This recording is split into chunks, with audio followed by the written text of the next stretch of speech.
Assalamualaikum warahmatullahi wabarakatuh. Waalaikumsalam warahmatullahi wabarakatuh. Bismillahirrahmanirrahim. Al-mabahatsu ta pembahasan At-taminu kang kaping 8 fil mantuqi iku ing dalem martelaaken lafat kang den ucapaken mantuk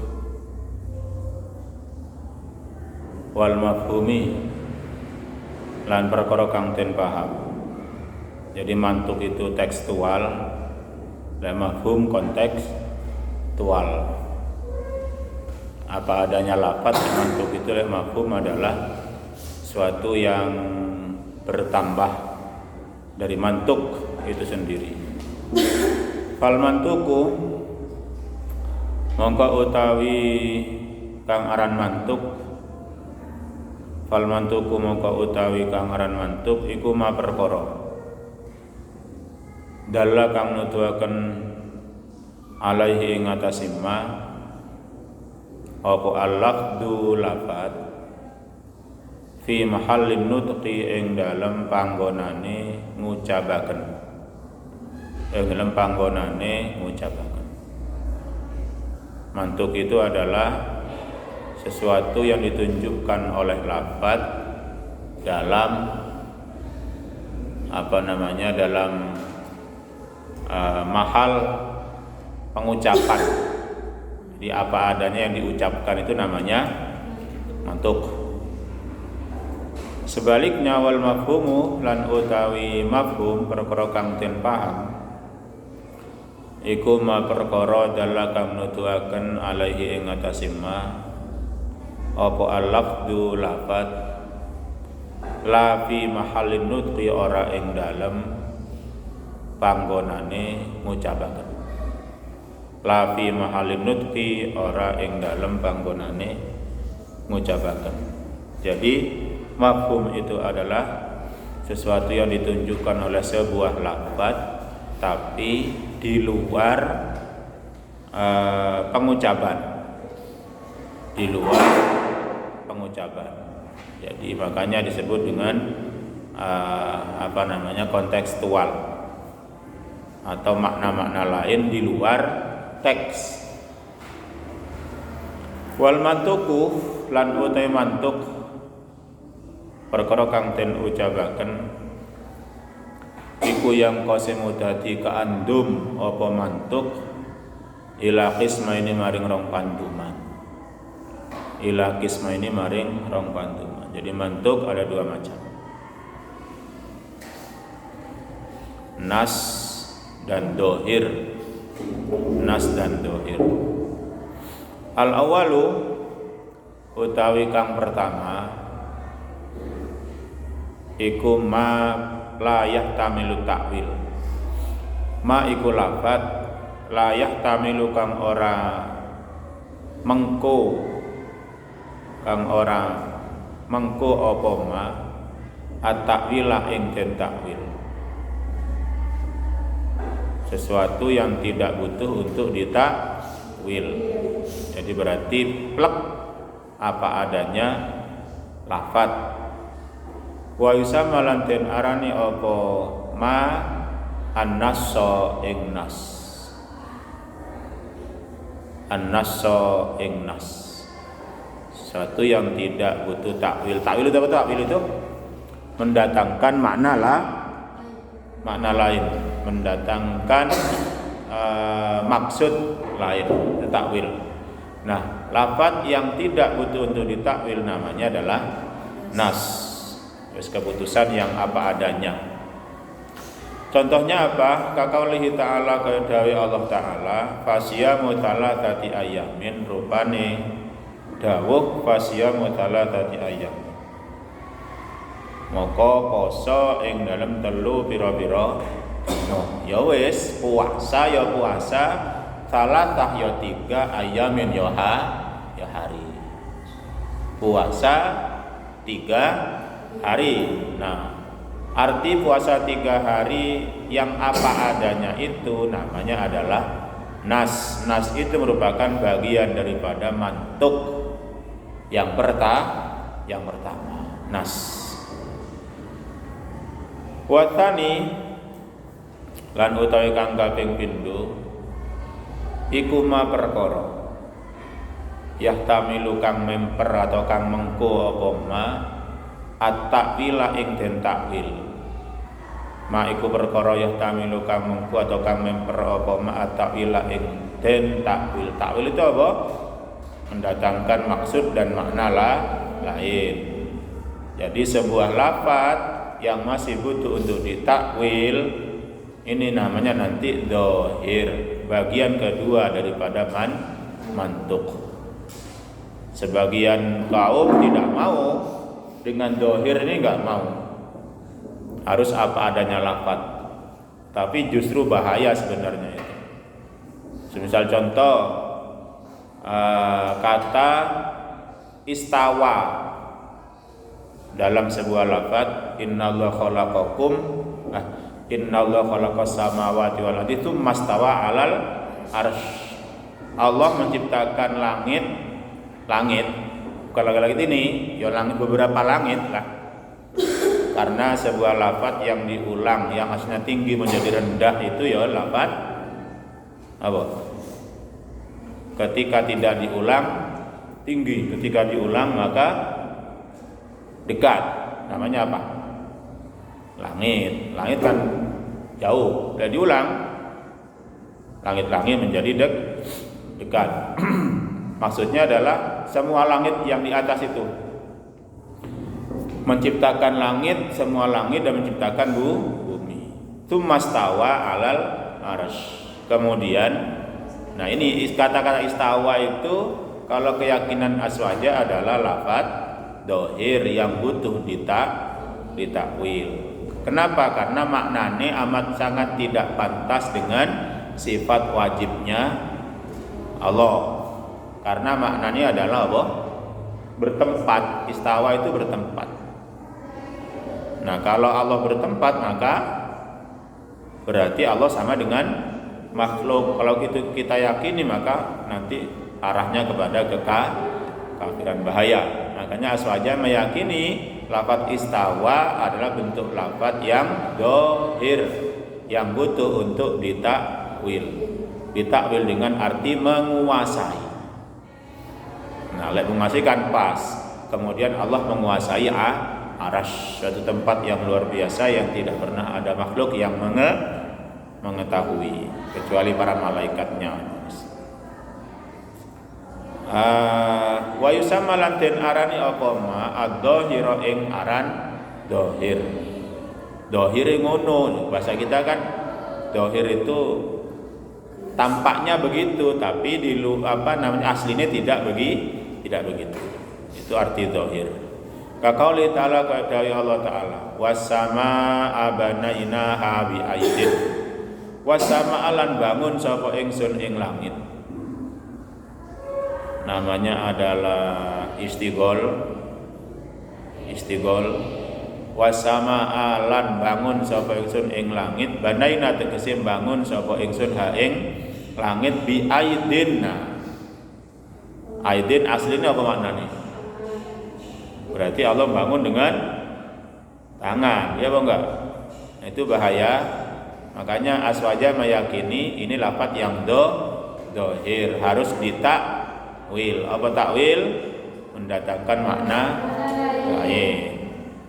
Zahiruhu utawi zahiri lafaz aidin iku jam'u yadin, jama'i lafaz yadin yang artinya adalah tangan. Berarti Allah membangun langit dengan tangan. Bahaya kan? Nah, kalau diyakini Allah membangun langit dengan tangan, berarti Allah juga sama dengan kita. Mustahil Allah sama dengan makhluk, karena Allah punya sifat apa? Mukhalafatul lil khalq, tidak sama dengan makhluk. Makanya ini disebut dengan dhahir, harus ditakwil, datangkan makna lain. Wa dzalika lan utai mangkono dhahiruhu jam'u yadin iku muhalun perkara kang muhal fi haqqillahi ta'ala ing dalam haqqi Allah ta'ala hale maha luhur sapa Allah. Fasurrifa maka den ingoaken apa yadin ila maknal kuwati maring makna kuat, kekuatan. Berarti bi aidin kelawan pira-pira kekuatan. Nah, wis kekuatan kaya pas dimiliki oleh Allah karena Allah punya kekuatan yang tidak dimiliki oleh makhluk. Berarti Allah membangun langit dengan kekuatan pas. Nah, lafaz aidin disebut dengan apa tadi? Dzahir. Kenapa kok dzahir? Karena butuh ditakwil. Sudah, itu mantuk. Itu mantuk. Sekarang yang mafhum. Wal mafhumu lan utawi mafhum perkara kang den paham atau kontekstual aidon halemana iku yang qasimu dadi keandum apa mafhum ila qismaini maring rong panduman. Mafhum ada dua macam. Mafhumul muwafaqati mafhumil ya. Qismaini kan qismaini jar, maka badalnya juga jar. Mafhumil muwafaqati rupane mafhum muwafaqah. Mafhum itu yang dipaham, muwafaqah yang sesuai. Wa huwa lan utawi mafhumul muwafaqah iku ma perkara kana kang ana apa almaskutu perkara kang deneng yang tidak disebutkan apa anhu al iku muwafaqon kang nocoki lil mantuqi maring perkara kang den ucapaken apa bihi al yang tekstual searah sejalan dengan yang kontekstual. Jadi ada lafaz yang disebutkan, ada maksud yang terhubung dengan lafaz ini, namanya kontekstual. Antara yang disebutkan tertulis dengan yang tidak tertulis searah, sejalan. Itulah disebut dengan apa? Mafhum muwafaqah. Contohnya apa? Kaman idorbil abawaini, koyok nyegah mukul ing bapak loro. Ya kan, artinya abo ini kan bapak loro kan? Berarti sampai punya dua bapak. Iya. Lah maksudnya apa abawaini itu? Artinya kan memang bapak dua, ya. Tapi di sana ada unsur taglib, menyebutkan satu orang maksudnya dua orang. Maksudnya menyebutkan bapak, menyebutkan satu bapak, tapi maksudnya adalah bapak dan ibu. Koyok komaro ini itu loh. Dua rembulan kan artinya, tapi maksudnya apa? Rembulan dan matahari. Namanya taglib, menyebutkan sebagian, tapi maksudnya adalah dua. Kaman idorbil abawaini koyok nyegah mukul ing bapak ibu al mafhumi kang den paham min qaulihi ta'ala saking dawuh Allah Ta'ala fala taqul lahuma uffin fala taqul moko ngucap sapa sira lahuma maring abawaini uffin ing dawuh uff. Ada yang mengartikan ada yang mengartikan pisuan. Misu berkata kotor. Jadi tekstualnya apa itu? Fala taqul lahuma uff, ojo miso nang wong tuwa loro. Nah, bagaimana dengan memukul? Memukul itu tekstual enggak? Tertulis enggak di kata-kata fala taqul lahuma uff? Tidak. Maka disebut dengan kontekstual. Antara yang tertulis fala taqul lahuma dengan larangan memukul kepada bapak dan ibu itu kan sejalan, sama-sama dilarang, tidak boleh. Makanya disebut dengan mafhum muwafaqah, karena sesuai, karena sejalan, sama-sama dilarang maksudnya. Mesuh nang wong tua dilarang, memukul juga dilarang. Karena sama-sama dilarang, maka antara yang kontekstual dengan yang tekstual ini disebut dengan mafhum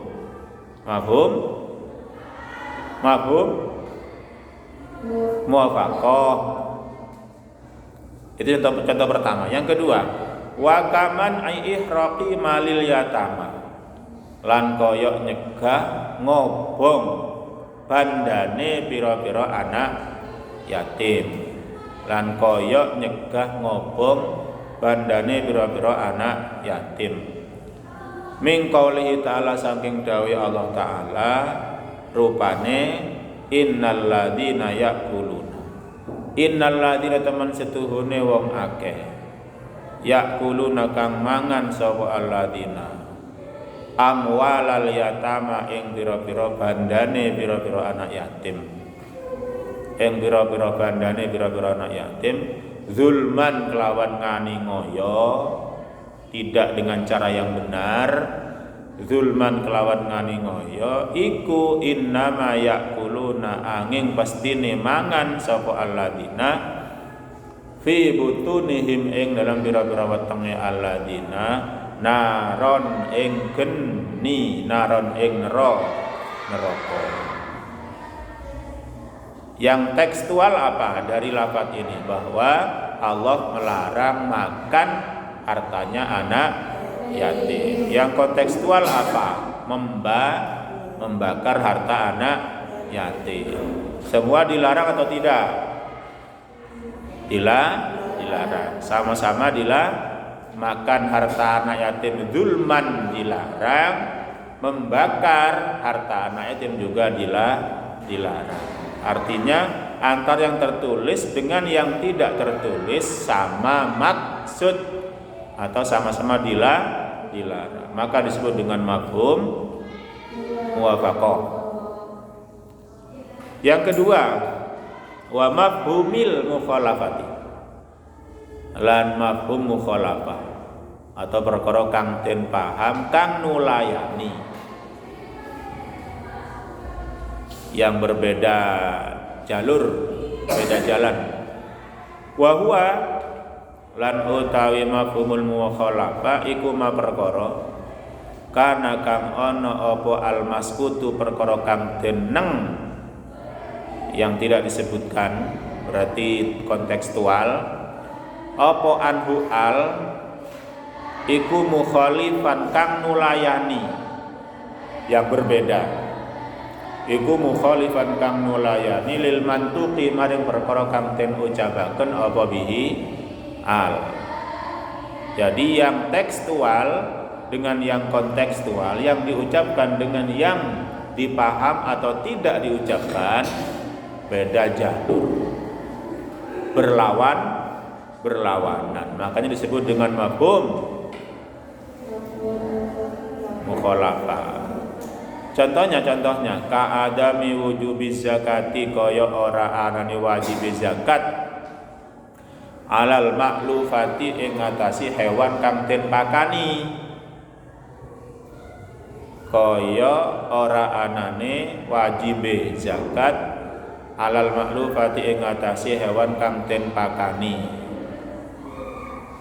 Al mafhumi kang den paham min qaulihi ta'ala, min qaulihi saking dawuh Kanjeng Nabi Muhammad sallallahu alaihi wasallam, rupane fi saimatil ghanami zakatun, iku fi saimatil ghanami tetep ing dalam wedhus kang umbaran lawan daripada makluf,